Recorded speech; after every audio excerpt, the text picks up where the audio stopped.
Please be ready for dictation of exercise number 3 and 4 from Progressive Magazine of June 2023. 5 seconds to go.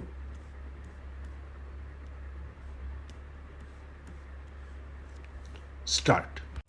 I have repeatedly been impressed during my visits to the Soviet Russia and to the United States by the many things they have in common.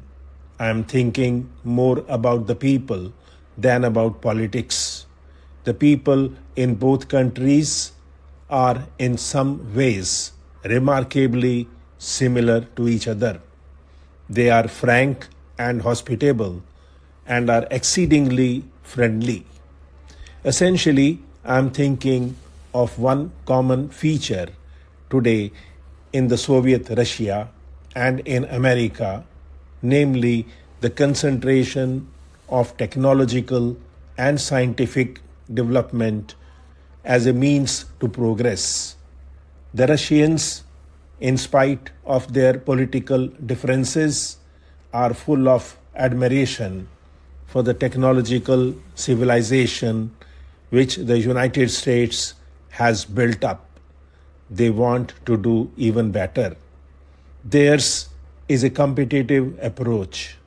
It is because of this, I think, that once they get over the present day political difficulties, the people of the Soviet Russia and the United States are likely to come much nearer to each other than possibly other countries might. America, by and large, is a welfare state. There may be odd things here and there which do not fit in with this concept, but it is a welfare state. You have solved your problems of providing the primary necessities of life to the people. We in India have not. Our problems in India are fundamentally concerned with the primary necessities of life. In that sense, our problems are different from yours.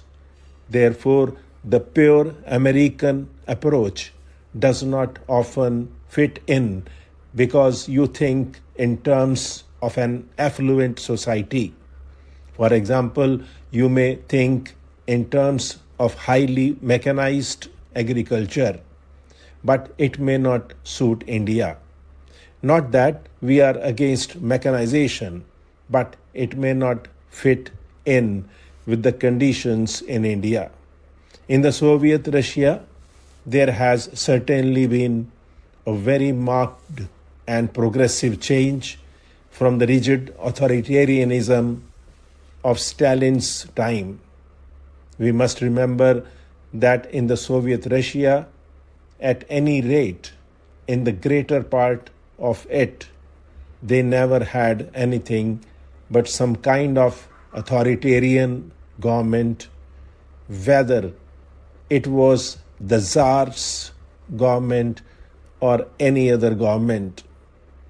From that, they went on to a communist regime which has sought them some advantages, undoubtedly, but at the cost of individual liberty. They do not feel the lack of it very much, but ultimately everyone feels the lack of individual liberty and lack of individual freedom. Every revolution after a certain period tones down. After the French Revolution and the days of terror, the French people toned down and became a very conservative and respectable people. Surprisingly, the process has taken a longer time in the case of the Soviet Russia, but the process is there. Possibly the period has lengthened because of many factors, including the wars. I once asked a Russian leader who had said something rather nasty about the British people as to why he did so. He had previously told me that he wanted to be friends with America and with England. He had said, "You are friendly with both, help us to be that." I said that I cannot do much, but I will certainly help to the best of my ability. He repeated what he said. Some 2 weeks later, he was traveling about in India and he came back from Burma. In Burma, in answer to a British correspondent who had put some kind of a leading question to him, he had lost his temper and said something nasty about the British people. So I put it to him that you say that you want to be friendly with America and England and want me to help, and yet you say things which must infuriate every Englishman. Surely that is not the way to help that process which you desire. He said that yes. Do you realize that for 30 years or so, whatever the period, we have lived in Russia in a state of siege.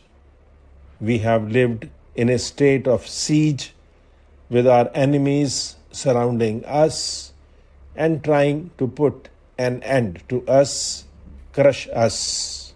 We have fought and survived, and we have developed ourselves. But this state of siege has conditioned us. We are suspicious of everybody, especially of these people who have participated in this siege, and if they do anything which we do not like, we retaliate immediately. The reaction is there without even thinking. So you see the result of past conditioning. It is very powerful factor in every nation. Yet you see one gets over it. Take the last war. How did people in America or in England or in many other countries feel about Hitler's Germany and about the Nazis? They felt very angry, no doubt.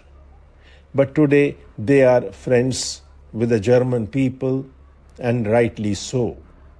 You have got over that. How did you Americans feel about Japan during the war? You were very bitter, and yet you are relatively friendly today. It is extraordinary how these changes can take place and feel friendly towards each other. Stop.